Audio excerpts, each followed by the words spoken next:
Card नहीं बनाएंगे, यानी शादी से पहले तलाक। लेकिन सबसे बड़ी चीज कि ये जो सुप्रीम कोर्ट में जो मामला है वक्फ संशोधन अधिनियम 2025, ये जो मामला है, और इसमें एक बात और भी है कि इस नाम पे इस पे जो हिंसा हो रही है इसको भी रोकना चाहिए। बहुत सारी बातें कही गई हैं सुप्रीम कोर्ट की तरफ से, हम लोग लगातार उसको कवर कर रहे थे, पल पल की जो वहाँ जो दलीलें पेश की जा रही हैं उसको हम अपने दर्शकों तक पहुँचा रहे थे। लेकिन आपसे समझना चाहता हूँ प्रोफेसर साहब कि इसका कितना असर अब, चूँकि सुप्रीम कोर्ट का फैसला जो भी आए, लेकिन सुप्रीम कोर्ट की इतनी जो दलीलों के बाद जो बातें निकल के आई हैं, इसका कितना असर आप देखते हैं उत्तर प्रदेश, पश्चिम बंगाल, बिहार, इन सब राज्यों में जहां अल्पसंख्यक वर्ग ज़्यादा हैं और प्रोटेस्ट भी ज़्यादा ऐसे राज्यों में हो रहे हैं?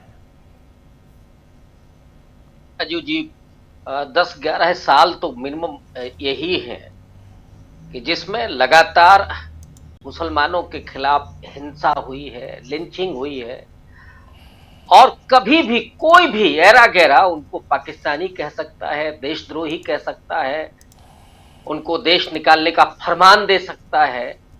ये जो भयावह स्थितियां हैं, उन भयावह स्थितियों के बीच अल्पसंख्यकों के पास अब कोई विकल्प नहीं बचा है।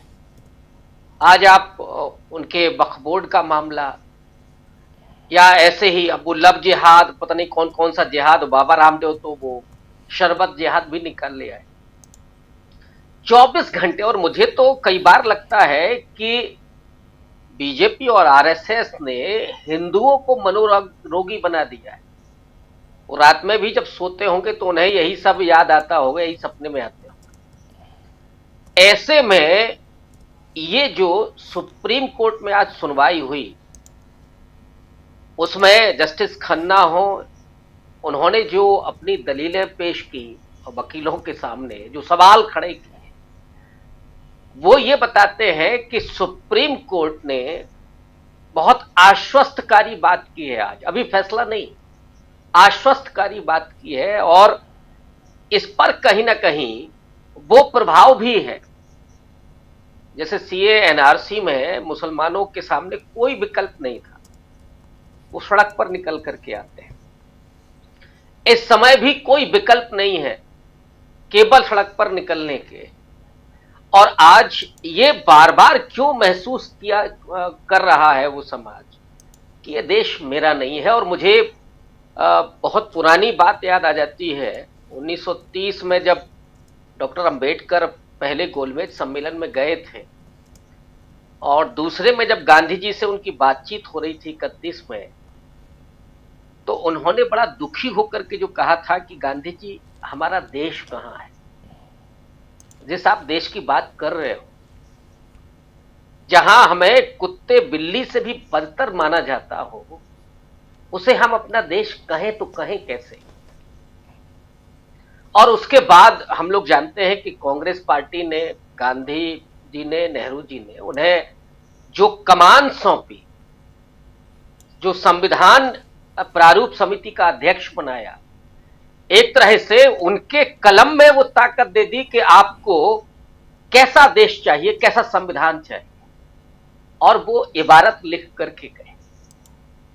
उसी की ताकत है कि उस संविधान के सामने ये जो आज सर्टिफिकेट बांटते हैं ना कि ये देशद्रोही है, और हम तो साहब देशभक्त हैं, लाठी लेकर के कहीं भी खड़े हो सकते हैं, मस्जिद पर डांस करें, कोई अश्लील गाना बजाएं, गालियां बकें, तलवारें लहराएं, तो भी हम देशभक्त हैं। संविधान के सामने ये सब एक्सपोज हो रहे हैं, और वही संविधान अल्पसंख्यकों को आश्वस्त कर रहा है कि जितना ये देश किसी भी दूसरे समाज का, समुदाय का है, उतना ही उनका है। और उसी की ताकत है कि वो आज आंदोलन के लिए खड़े हो रहे हैं, और वही एक ताकत उनको बांधे रखे। सबसे अच्छी बात है कि कांग्रेस पार्टी और समूचे विपक्ष ने इन लोगों से जो संविधान की हत्या तब से करना चाहते हैं, और इससे दूसरा कोई शब्द नहीं है, जिन्होंने संविधान को कभी सम्मान नहीं दिया। वो बात अलग है कि 400 कह रहे थे, 240 पे अटक गए तो फिर माथा टेक रहे थे मोदी जी, वो अलग बात है। लेकिन दिल में तो मनुस्मृति रहती है, दिल में सावरकर रहते हैं, बाबा साहब के सामने वो थोड़ा माथा झुकाते हैं।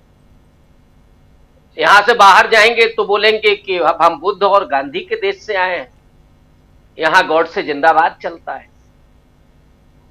ये जो सारी परिस्थितियां हैं, इन सब के बीच में सुप्रीम कोर्ट ने आज जो सवाल किए हैं, और मैंने अपने से पहले प्रशांत जी को भी सुना, डॉक्टर साहब को भी सुना, उन्होंने जो तथ्य रखे और आपने अपने पूरे भूमिका में, वो ये बताते हैं कि सुप्रीम कोर्ट क्या फैसला लेने जा रहा है। बहुत दो टूक फैसला हो जाना है। आज जस्टिस खन्ना ने जब ये कहा कि हम सेकुलर हैं, ये बताने की जरूरत पड़ी राजीव जी, वरना ऐसे वकील को तो बाहर निकाल देना चाहिए। लेकिन अब जज साहिब हैं, उन्हें इन लोगों को बताने की जरूरत है कि इनके दिमाग में जो घुस गया है कि इस तरह के सवाल करना, वो अटॉर्नी जनरल है शायद, तो वो अब कल जो आएगा या परसों जो फैसला आएगा वो अल्पसंख्यक समाज को आश्वस्त करने वाला होगा। ये विश्वास थोड़ा मजबूत हो रहा है। और अगर ऐसा कहीं नहीं होता है बाय द वे, तो अल्पसंख्यकों के पास कोई विकल्प है नहीं, जाहिर सी बात है।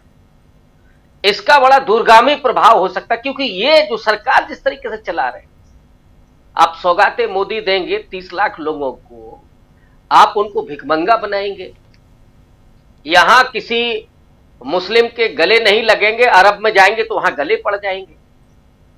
और यही मोदी जी की जो स्टाइल है, जो महाबोधि बिहार आंदोलन चल रहा है, यहां किसी बुद्धिस्ट को संबोधित नहीं किया, श्रीलंका गए और वहां बुद्धिस्टों के बीच में बैठे हुए। ये मोदी जी समझते हैं कि हम समझदार है, बाकी सब बेवकूफ है, समझते ही नहीं है कोई हमारी राजनीति को। ये चलने वाला है नहीं। और मैं तो बार बार कह रहा हूं, अब राहुल गांधी जिस किरदार में आ रहे हैं, अव्वल तो ये चीजें बहुत पहले हो जानी चाहिए थी। हम लोग तो लगातार इस पर बात करते रहे कि कांग्रेस को खुल करके उन कमजोरियों पर प्रहार करना होगा। जो भी कमजोर कड़ियां हैं निकाल के बाहर करिए। अगर आप कमजोर कड़ियों को रखेंगे तो आपकी जो श्रृंखला है वो भी विखंडित हो जाएगी। तो एक बड़ी भूमिका में, और मुझे लगता है कि ये समय है, हम जैसे अपने देश को देखते हैं, उसके इतिहास को पढ़ते हैं कि एक बुरा वक्त आता है और फिर वो उठ करके खड़ा होता है। और सुप्रीम कोर्ट ने आज जो मैं समझता हूं संवैधानिक जो भी बात की है, संवैधानिक, हम उसमें बहुत हर्ष व्यक्त करने के लिए भी नहीं है। हाँ, वो तकलीफ तब होती है कि जब चंडीगढ़ वाले साहब को कि ये लोकतंत्र का हत्यारा है और वो एंजॉय कर रहा होता है अपनी लाइफ को, तो जरूर तकलीफ होती है। सुप्रीम कोर्ट से तो हमारी इल्तिजा, हमारी उम्मीदें यही है कि वो संविधान की लगातार व्याख्या करते रहें। देश को संवैधानिक तरीके से चलाने की जिम्मेदारी उनकी है। और ये देश क्यों सुप्रीम कोर्ट की तरफ देखता है जब ऐसे मुद्दे आते हैं, और क्यों सुप्रीम कोर्ट के जज साहिबान की ये इज्जत है, इसी के लिए है। तो उन्होंने अगर ये तमाचा मारा है उस व्यक्ति को कि हम सेकुलर हैं, तो आश्चर्य है कि उसको बताने की जरूरत पड़ गई उस वकील साहब को। लेकिन उनको बताया ना कि हाँ हम सेकुलर हैं, जरा समझ लीजिए, बोल दीजिए अपने आका को कि आप जो भी हो लेकिन हम ये महत्वपूर्ण है। और इसलिए मुझे लगता है कि देश कम से कम आश्वस्त भरी नजरों से देख रहा है सुप्रीम कोर्ट की तरफ। कल क्या होगा हम सब उस पर जरूर बात करेंगे और अभी रहेंगे इन मुद्दों पर। बिल्कुल।